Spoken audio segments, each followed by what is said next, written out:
Hi, this is Peter Gregory at Gregory Tech Drum Center. Welcome. Today I'm going to talk a little about the multiple bounce roll and even how it gets me into situations where I can play lots of other things if I just modify it slightly. So the multiple bounce roll is known by many names, including the orchestral roll, the press roll, the buzz. And I really like the term multiple bounce the way I would like single strokes or double strokes. It really names what happens. Multiple bounces, I'm not trying to count them. If I think of a buzz or a press roll, it's a slightly different feeling, and it's sometimes the right thing to play, and other times I really want to have a bit of a looser feeling, and I've tried to develop this over the years. At one point I studied with Buster Bailey, who was the snare drummer with the New York Philharmonic. He's the first one that ever got me thinking about bouncing a ball. And I'll talk a little about hand position more than I'll talk about grip. Again, I don't like the term grip, like I'm holding on for dear life kind of thing. I like thinking about my palm is basically facing down or slightly down. It's not 100%, but there's a bit of a incline there, a little bit of a angle. So to get this feeling of loosening up, and at one point I was not as nearly as loose as I am hopefully at this point. So what I'm going to show is at first no fulcrum. So we're going to, and you can try this with me, we're going to create a little circle either with your thumb and your index finger or your thumb and your middle finger. So if you choose, if your fulcrum is typically between your thumb and your index finger, try it that way with this little circle idea. And if your fulcrum is usually or a lot of the times maybe your middle finger and your thumb, try it that way. But just create a little circle, again, kind of thinking palms down. You're bouncing a ball. Lots of people talk about this idea at this point, but again, Buster was the first one that hipped me to this idea. And I'm just going to create a little circle with, I'm going to use my middle finger and my thumb. I'm going to place the stick inside that little circle without grabbing it, without any kind of fulcrum whatsoever. I only have a little bit of the stick underneath my hand right now. If I had any less under there, it would probably fall out. So what I'm going to do is just simply lower my arm with this position like this. Try this with me. I'm not moving my wrist. I'm really thinking from my elbow. And I get maybe 2 or 3 bounces. If I put a little more of the stick underneath my hand, and I'm just basically thinking is still palms down and just moving a little more of the stick under my hand, still very little wrist motion right now.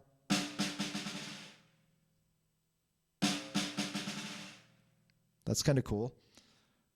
Now I'm doing this some more now. So now if I turn my hand over so you can see what's happening, there's much more of the stick under my palm. I'm around the little flag area of the Vic Firth stick. Again, this is an arm motion. It's coming from my elbow. If the stick flies out of your hand, that's okay.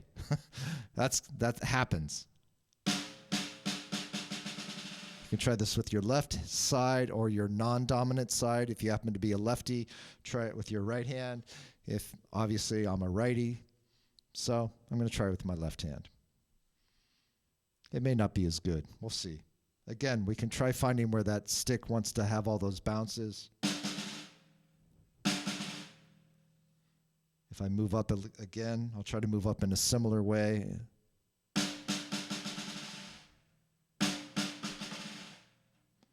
And then if I, again, maybe end up right around the flag or even further up.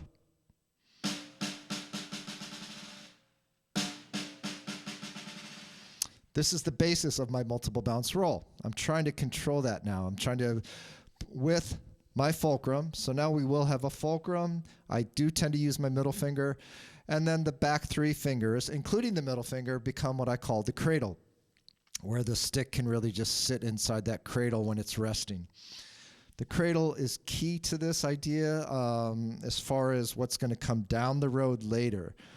For the multiple bounce, some people don't even use any of their back fingers whatsoever. I don't tend to do it that way, but again, different situations might call for different techniques. So what I'm going to try, and I'll just do it with my right hand for a moment. So I'm just going to try to play something and I'm not going to pinch too tightly. If I pinch too tightly,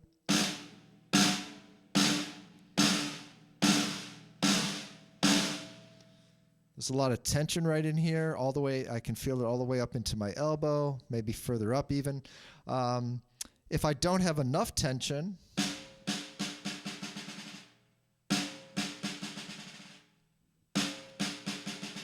that might come in handy for some other things, and I'll take a look at that later in another video.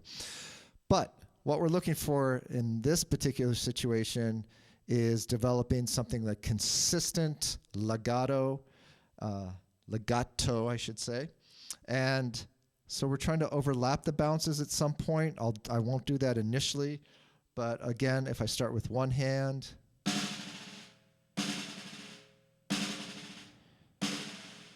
so I put my hand down in this position. There's a little bit of a wrist thing going on.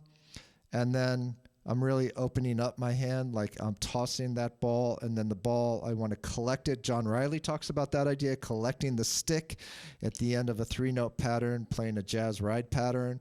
That's a wonderful idea. I love that concept and thinking like that, simply collecting the stick.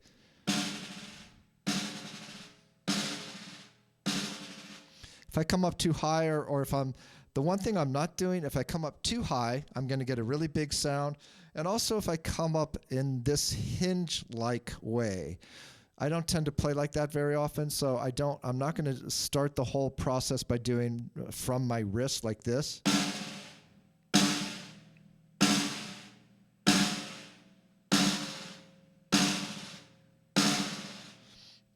Instead, it's going to look a little more like this, more like a wave.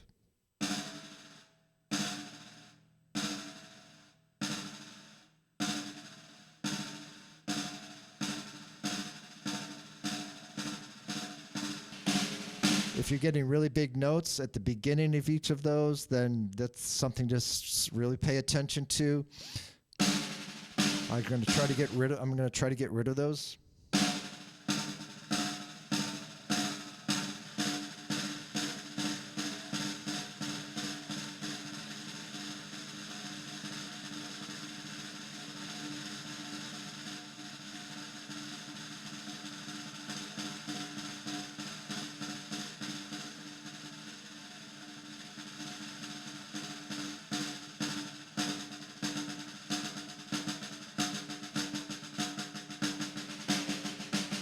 If I really loosen up on the fulcrum positioning, again, I'll talk about a hand position more than I will a grip, then I get more rhythm involved and less of the roll. Again, that's going to come in handy.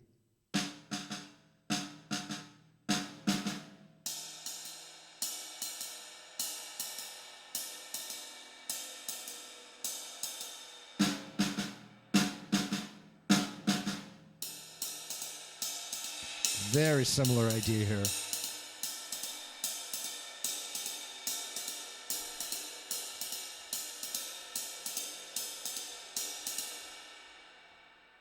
So that jazz right cymbal pattern, the first few notes of one hand, if I played a paradiddle, and if I'm going to play the right hand of a paradiddle,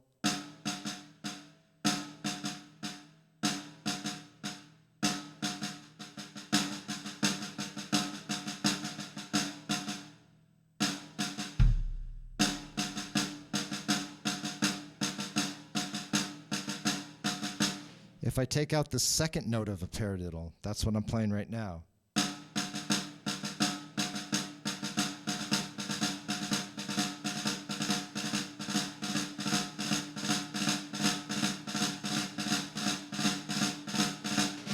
Which turns into the drag, or some of us may have learned it as the ruff. So there was a different little name back in the day. All of these ideas that I'm playing, including when I go to play my hi-hat on some rock tunes, if I want kind of a chicka, chicka, chicka, chicka, chicka, chicka. Again, I'm going to throw the stick down, and I want to control what happens after this. So my multiple bounce roll is really responsible for this sound when I want a stronger hi-hat note on, let's say, on 1, 2, 3, 4.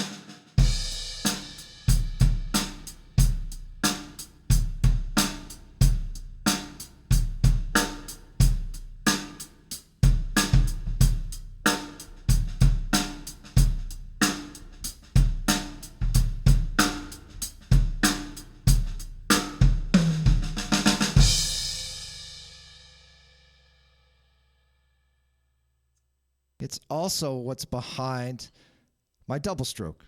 So again, I could start, if I start in a slow, and this is really a brief overview of what's happening when I play these things. I'm going to be creating other videos that get much deeper, hopefully, and more detailed. So the double stroke, if I start it with my wrist, for example,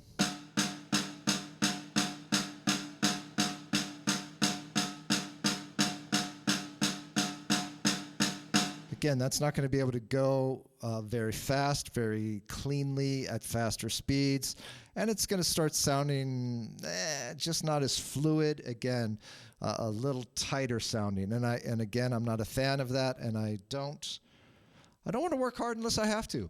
So I'm going to let the sticks do it for me. So if I get to that slightly faster tempo, what you're going to see, instead of wrist, wrist, wrist, wrist, right, right, left, left, you should see arm bounce, arm bounce, arm bounce, arm bounce.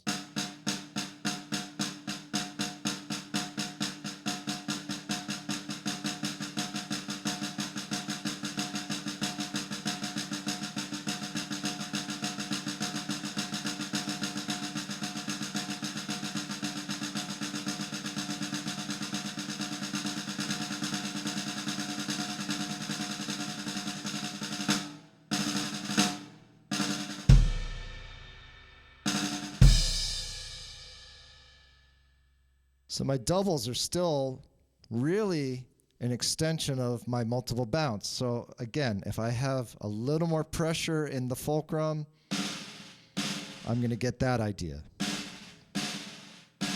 Which also might work for, you know, like a tramp groove, if you know that that sound. 1, 2, 3.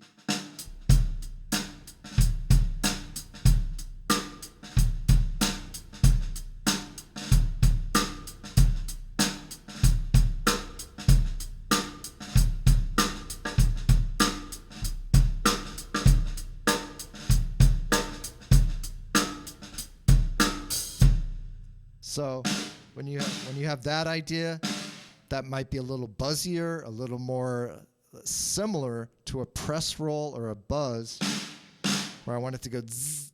But in general, when I'm going for the actual multiple bounce, it's a little looser typically.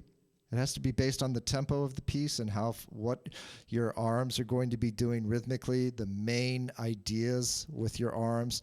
I'll talk more about arms as well as we get into more of these videos. So if I loosen up that multiple bounce, again, instead of having it go like that, instead of having that idea, so instead of having that,